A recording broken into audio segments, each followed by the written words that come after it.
Pathapatnam MLA పైన AP CM Chandrababu serious అయ్యారు. MLA మామిడి గోవిందరావు చేసినటువంటి నిర్వాహం పైన కొంత ఆగ్రహానికి గురయ్యారు. గోవిందరావు ప్రవర్తనతో పార్టీకి నష్టం జరుగుతుందంటూ ఆగ్రహం వెలుగక్కారు. మాట తీరు మార్చుకోకుంటే ఇబ్బంది పడతామంటూ హెచ్చరించారు సీఎం. పార్టీకి ఇబ్బంది కలిగేలా ప్రవర్తిస్తే సహించేది లేదన్నారు చంద్రబాబు. ఎన్నికల్లో గెలవడం మీ సొంత ప్రతిభ అనుకోవద్దంటూ ఎమ్మెల్యేపై ఫైర్ అయ్యారు. కొంతకాలంగా పార్టీకి ఇబ్బందిగా కూడా మారింది మీ పరిస్థితి అంటూ కొలికపూడి పైన కూడా ఆయన ఆగ్రహానికి గురయ్యారు. సో ఇప్పుడు మళ్ళీ గోవిందరావు పాతపట్నం ఎమ్మెల్యే, సో 2 రోజుల క్రితం అరవింద్ బాబు నరసరావుపేట ఎమ్మెల్యే ఏకంగా పల్నాడు ఎస్పీ కార్యాలయానికి వెళ్ళి అక్కడ ధర్నా చేపట్టారు. సో వరుసగా ఎమ్మెల్యేల యొక్క పనితీరుని ఎప్పటికప్పుడు గమనిస్తూ వాళ్ళ యొక్క ప్రవర్తన, వాళ్ళ యొక్క వ్యవహార శైలిని కూడా గమనిస్తూ వారేదైనా కనుక పార్టీ లైన్ అతిక్రమించినా, పార్టీకి నష్టం చేకూర్చే ప్రయత్నం చేసినా వాళ్ళపైన డెఫినెట్గా వేటు ఉంటుంది. మీ పైన ప్రవర్తన మార్చుకోకపోతే కనుక డెఫినెట్గా మిమ్మల్ని కొంత సీరియస్గా ఉంటుందంటూ చంద్రబాబు వార్నింగ్ ఇస్తున్నారు. సో ఒక్కసారి గెలవగానే మేమే గెలిచేసాం, మా సొంత చరిస్మా అనుకుంటే పొరపాటే. డెఫినెట్గా మీరు ఇటు 3 పార్టీలు బీజేపీ, జనసేన అండ్ టీడీపీ 3 కలిసిన కూటమితోనే గెలిచారు, అందరి సమన్వయంతోనే గెలిచారు. సో కొత్తగా గెలిచిన వారు కొంత అనుకువగా ఉండాలి. ఏమరపాటుగా ఉంటే మీతో పాటుగా పార్టీ కూడా నష్టమైనట్టుగా వార్నింగ్ కూడా ఇచ్చినట్టు తెలుస్తోంది. సో దీనికి సంబంధించి మరిన్ని అప్డేట్స్ ప్రతినిధి కృష్ణమోహన్ సిద్ధంగా ఉన్నారు. కృష్ణమోహన్, వరుసగా ఎమ్మెల్యేలు కొంత పార్టీకి వ్యతిరేకంగా పార్టీ యొక్క ప్రతిష్టతను దెబ్బతీసే విధంగా మాట్లాడుతున్నట్టుగా చంద్రబాబు వారిని గమనిస్తున్నారు, వారికి వార్నింగ్ ఇస్తున్నారు. సో గతంలో తిరువూరు ఎమ్మెల్యే కొలికపూడి కానీ, తర్వాత రీసెంట్గా 2 days బ్యాక్ అరవింద్ బాబు నరసరావుపేట ఎమ్మెల్యే పల్నాడు ఎస్పీ కార్యాలయంలో ధర్నా చేయడం, ఇప్పుడు గోవిందరావు ఈయన వ్యవహారం పైన కూడా చంద్రబాబు కొంచెం సీరియస్ అవుతున్నారు. అంటే ఎప్పటికప్పుడు ఎమ్మెల్యేల పనితీరుని, ఎమ్మెల్యే యొక్క వ్యవహార శైలిని గమనిస్తూ వారి క్లాస్ తీసుకుంటున్నారు. సో దీనికి ఒక ఫుల్ స్టాప్ పెట్టే ప్రయత్నం టీడీపీ నుంచి కానీ చంద్రబాబు నుంచి కానీ జరుగుతోందా? సో ఈ వారిపైన ఎటువంటి చర్యలు తీసుకోవచ్చు? మన బేసికల్ గా నిన్న రాత్రి శ్రీకాకుళం జిల్లా ఎమ్మెల్యేలు, శ్రీకాకుళం జిల్లా ఎంపీలు, ఎమ్మెల్యేలు, అక్కడున్న జిల్లా కలెక్టర్లు అందరితో, జిల్లా కలెక్టర్ ఎస్పీలతో మీటింగ్ అయితే చంద్రబాబు నిర్వహించారు.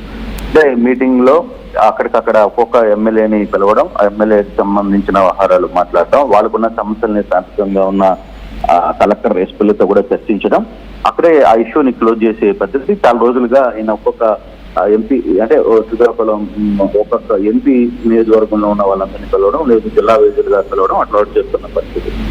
నిన్న శ్రీకాకుళం జిల్లాకు సంబంధించిన నాయకులందరూ హాజరయ్యారు. దీంట్లో మంత్రులు, తర్వాత ఎంపీలు కూడా హాజరైన పరిస్థితి అయితే ఉంది. దీంట్లో క్లియర్ గా పాతపట్నం ఎమ్మెల్యే మామిడి గోవిందరావు వారి శైలి మీద కూడా ఇటీవల ఆయన ఈ రోజు నిన్న రాత్రి ఫుల్ క్లాస్ స్పీకర్, అంటే కేవలం ఇంకొకరికే కాదు నాయకులు కూడా క్లాస్ స్పీకర్, మీరు నియోజకవర్గాల్లో ఏం జరుగుతుంది ఏంటో పూర్తిగా నాకు తెలుసు, జరుగుతున్న పరిస్థితుల మీద మీరు వ్యవహరిస్తున్న తీరు చాలా ప్రమాదకరంగా ఉంది అని ఒక దశలో గోవిందరావుని ప్రస్తావిస్తూ, మీ వల్ల పార్టీకి నష్టం జరుగుతోంది, మాట తీరు పద్ధతి మార్చుకోకపోతే చాలా ఇబ్బంది పార్టీకి. అంటే మీరు ఈ ఎన్నికల్లో గెలవడం అనేది ఏదో మీ సొంత చరిష్మాతోనో లేకపోతే మీ ఒక్కడి వాళ్ళు గెలిచారనుకుంటే పొరపాటు, ఇది సమిష్టి విజయం. దీంట్లో మిగతా పార్టీ నాయకులు, ఇతర క్యాడర్ని కూడా మీరు కలుపుకొని వెళ్లాల్సిన పరిస్థితి ఉంది. ఇష్ట ప్రకారంగా వెళ్తున్నారు అనుకుంటే మీరు ఈ ఒక్కసారి ఎమ్మెల్యేతోనే మీరు క్లోజ్ అవుతారు, లేదనుకుంటే ఇక ఫర్దర్ గా జరిగిపోయే పరిస్థితులకి మీరే నిర్ణయం తీసుకోవాల్సిన పరిస్థితి ఉంటుంది. At the same time senior గా ఉన్న కొంతమంది నేతలకు కూడా ఆయన అయితే క్లాస్ స్పీకర్ చాలా గట్టిగా చెప్పిన పరిస్థితి. జిల్లాలో పరిస్థితి ఎప్పుడు పట్టున్న శ్రీకాకుళం జిల్లా ఇప్పుడు కొంత ఇబ్బందులకు గురవుతుంది, నాకు వస్తున్న రిపోర్ట్స్ బాగలేవు మీ మీద. సో మీరు ఈ వ్యవహారంలో గట్టిగా ఉండకపోతే మాత్రం నేను ఇంకా చివరిసారిగానే మీతో కలవాల్సి ఉంటుంది, ఇదే చివరి మీటింగ్ అనుకోండి, లేకపోతే ఇక పరిస్థితులు చాలా ఘోరంగా ఉంటాయని చెప్పిన పరిస్థితి. ఇప్పటికే ఇట్లా కొంతమంది ప్రవర్తన మనం చూస్తుంటే వరుసగా కొలకపూడి కావచ్చు, లేకపోతే అరవింద్ బాబు కావచ్చు, గతంలో జరిగిన వ్యవహారాలు కావచ్చు, వీటన్నిటి మీద చూసుకుంటే ఇప్పటికే ఒక 40 మంది ఎమ్మెల్యేలని పిలిచారు. ఆయన పిలిచి గట్టిగా మాట్లాడిన సందర్భం 15 మంది దాకా లైన్ లో పడ్డారు, మిగతా 15 మందిగా పూర్తిగా లైన్ లో పడలేదు. వీళ్ళందరికీ కూడా చివరి మీటింగ్ నాతో ఉంటది, అదే చివరి మీటింగ్ అవుతుందని కూడా ఆయన క్లియర్ గా చెప్పేస్తున్న పరిస్థితి. అంటే ప్రధానంగా ఇప్పుడున్న సమస్య సీనియర్ల కంటే కూడా కొత్తగా గెలిచిన ఎమ్మెల్యేలు, అంటే ఫ్రెష్ గా వచ్చిన ఎమ్మెల్యేలు వీళ్ళు వ్యవహరిస్తున్న తీరు మీదనే ఆయన చాలా ఆగ్రహం వ్యక్తం చేస్తున్నారు. మొత్తం రాష్ట్ర వ్యాప్తంగా కూడా చాలా మంది ఫస్ట్ టైం గెలిచిన ఎమ్మెల్యేలు వ్యవహరిస్తున్న తీరు చాలా ఇబ్బందికరంగా ఉంది. అక్కడ లోకల్ గా కూడా చాలా ఇష్యూస్ వస్తున్నాయి. వీళ్ళందరూ వన్ టైం ఎమ్మెల్యేగా మిగిలిపోకూడదు అనేది చంద్రబాబు క్లియర్ గా చెప్తున్నారు.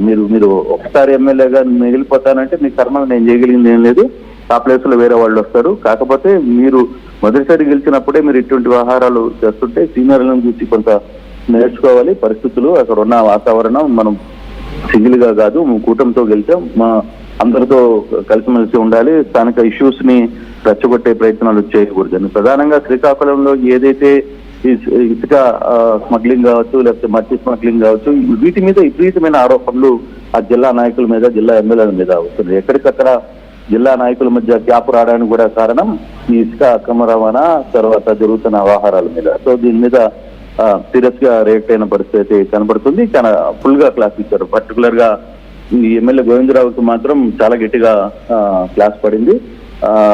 పర్టికులర్ గా ఆయన పేరెత్తి ఆయనకే డైరెక్ట్ గానే సీరియస్ గానే మాట్లాడిన పరిస్థితి ఉంది.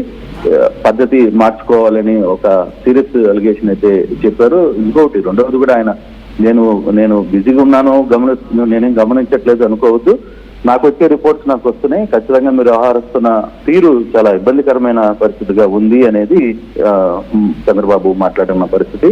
దీంతో ఎవరేం మాట్లాడలేదు, మౌనంగా ఉండాల్సినది చెప్పు. అక్కడ లోకల్ గా ఉన్న శ్రీకాకుళం జిల్లాలో ఉన్న సమస్యలు కూడా ఆయన వివరించే ప్రయత్నం చేశారు. అక్కడ స్థానిక కలెక్టర్లకి, ఎస్పీలకి ఏం చేయాలి అనేది కూడా క్లియర్ చేశారు. Thank you Krishnamohan, thank you for the updates. మొత్తంగా పాతపట్నం ఎమ్మెల్యే ఇటు గోవిందరావు పైన ఏపీ సీఎం చంద్రబాబు కాస్త సీరియస్ అయ్యారు, ఆగ్రహానికి గురయ్యారు. సో పార్టీ లైన్ని అతిక్రమిస్తే ఎవరైనా సరే వారిపై చర్యలు ఉంటాయంటూ కొంత వార్నింగ్ కూడా ఇచ్చారు. ఎన్నికలు గెలవడం మీ సొంత ప్రతిభ అనుకోవద్దు, కొంతకాలంగా పార్టీకి ఇబ్బందిగా మారిన ప్రతి ఎమ్మెల్యే పైన చంద్రబాబు ఆగ్రహం గురవుతున్నారు, ఫైర్ అవుతున్నారు. సో వారిని పద్ధతి మార్చుకోవాలంటూ వారికి సీరియస్ వార్నింగ్ కూడా ఇస్తున్నారు. సో మీ నియోజకవర్గ ఎమ్మెల్యే పరిస్థితి ఎలా ఉంది? మీరేదైనా